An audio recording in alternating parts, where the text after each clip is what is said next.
आजकल एक नई कॉम आई है, पैरासाइट फेम। एक नया टाइप का पैरासाइट आया, उसको पैरासाइट फेम बोलते हैं। तो तुम्हारा अगर यूट्यूब पे बहुत नाम है ना, तो तुम्हारी कोई लाइन निकाल के तुम्हारी बेइज्जती करवाएगा, उससे उसके यूट्यूबर ज्यादा बढ़ जाएंगे। उसको बोलते हैं पैरासाइट फेम। उसका एक ही काम है कि जितने लोग यूट्यूब पे ज्यादा फेमस है उनका निकालो और उनको कंट्रोवर्सी पैदा करवाओ। तो तुमने 10 लाइन बोली, एक लाइन उसमें से निकाल लेगा कोई। अब तुमने कहा औरतों को मारा ही जाना चाहिए, उससे पहले तुम कह चुके हो ऐसा सामंतवादी कहते थे, उसको काट दिया और वो लाइन निकाल ली कि ये देखो औरतों के प्रति इनके विचार। अब जिसने पूरा नहीं पढ़ा है वो तो गुस्सा करेगा ही कि बुला के लाओ इसको, कहां रहता है। ऐसे लोगों को कहते हैं पैरासाइट फेम। सबके बारे में, वो बेचारे एक बाबा जी हैं धीरेन्द्र शास्त्री, उनको टारगेट करते रहते हैं। सब सिद्धि का कमाल है, ऐसा थोड़े कि वो आदमी कुछ भी बता देगा। सब सिद्धियां हैं, वो सब साधना की देन है, पूजा की गई है। किसी को पता करिए झूठ बोलते हुए कोई तुमसे आके कहा, पत्रकार को बता दिया कि तुम किस लिए आए हो। एक्चुअली ये सब हैं, सब सिद्धियां हैं बेसिकली। लेकिन बुद्ध ने सिद्धियों का प्रदर्शन नहीं किया। अध्यात्म की दुनिया में इसके प्रदर्शन को अच्छा नहीं मानते। शक्ति दिखाकर किसी को अगर तुमने प्रभावित किया तो क्या प्रभावित। तो जो अध्यात्म की दुनिया है वहां इसको अच्छा नहीं मानते। लेकिन ठीक है, सिद्धियां हैं, वो एक साधना के स्तर पर आदमी में डेवलप हो जाती है, उसका कोई वो नहीं है। अब उनकी मर्जी है, वो कर रहे हैं। बुद्ध की मर्जी नहीं थी, उन्होंने नहीं किया।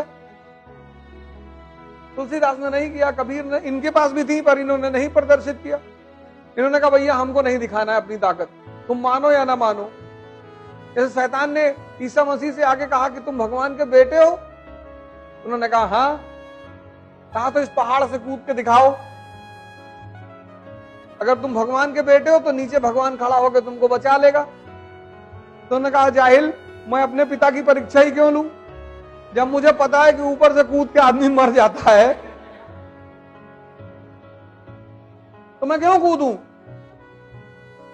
अब तुमने कल कह दिया मैं भगवान हूं, किसी ने तुमसे कहा आग में घुस के दिखाओ, काहे दिखाए, नहीं घुसेगी, तुम मानो या ना मानो।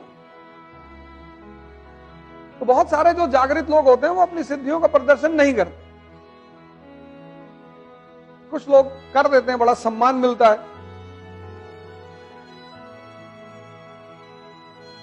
अभी हम जैसे बता दें कि तुम्हारे मन में क्या चल रहा है तो तुम डर जाओ, तो यहां बैठो ही ना आगे। तो कोई बात नहीं, बैठा करो।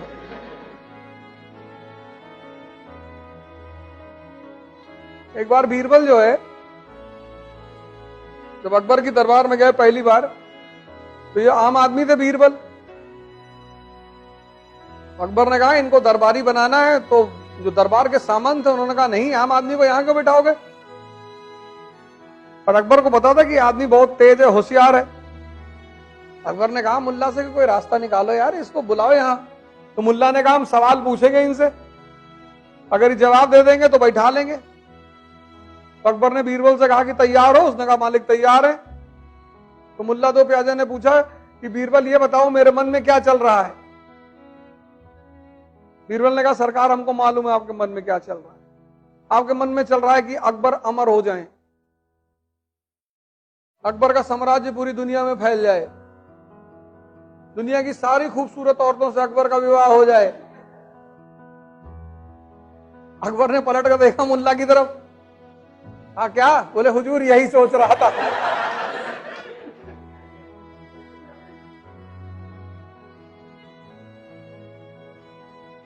यही तो खेल है। दुनिया में 2 ही गिफ्ट भगवान ने तुमको दिए हैं, एक जवानी, एक दिमाग। जवानी क्रांति करने के लिए, अब तुम पार्क में बैठ के बिता दो तो उसमें भगवान की कोई गलती नहीं। लेकिन इसका मतलब ये नहीं कि पार्क में बैठना बुरा है, वहां भी आप बैठिए, घंटे पर बैठ जाइए। अब सुबह 8 से रात 8 बजे तक बैठे हो, गलत है। और दूसरा दिमाग तो सही जगह लगा दो बस, तुमको इससे अच्छा गुलाम कहीं नहीं मिलेगा। बड़ा प्यारा गुलाम है, बस ये तुम्हारे हाथ में आ जाए, जल्दी आता नहीं है। 95% लोग जीवन भर सिर्फ अपने दिमाग से लड़ते हैं। कहते हैं यार कल 4 बजे उठ रहा है, कहता हाँ कल उठाएंगे तुमको 4 बजे, 3 बजे उठा देंगे। अब तुम रात में सोए कि तो कहा है 3 बजे उठाएंगे, और जब 4 बजे घंटी बजी घड़ी की, तब ये कहता है कि 4 बजे क्या करोगे उठ के। तुमने कहा नहीं उठना है। अरे इसने कहा चर्चिल 10 बजे सुबह तक सोता था, प्रधानमंत्री था ब्रिटेन का। तुमने कहा नहीं उठना है। कहता आज सो लो बस। तुमने कहा नहीं आज ही उठना है। कहता नहीं आज ठंडक ज्यादा है। तुमने कुछ भी हो मुझे उठना है। तो कहता अच्छा काम करो 5 मिनट और सो लो बस। तुम उसको मान लेते हो, 5 ही मिनट कहता है ये, और तुम जैसे 5 मिनट के लिए आंख बंद किए, आंख खुली तुम्हारी 9 बजे। तब सबसे ज्यादा मजा होता है, तब तुमको जलील करता है कि तुम 4 बजे उठ ही नहीं पाए, क्या करोगे जिंदगी में। और उसी फ्रेम ऑफ माइंड को लेके तुम क्लास में आ गए, बैठे हो, और दिमाग तुम्हारा किसी और बात पे खराब है, और किसी ने तुम्हारी नोटबुक उठा के बगल में रख दी, तुमने एक चांटा मारा उसको खींच, क्योंकि तुम दूसरे परेशान नहीं हो, तुम परेशान खुद से हो।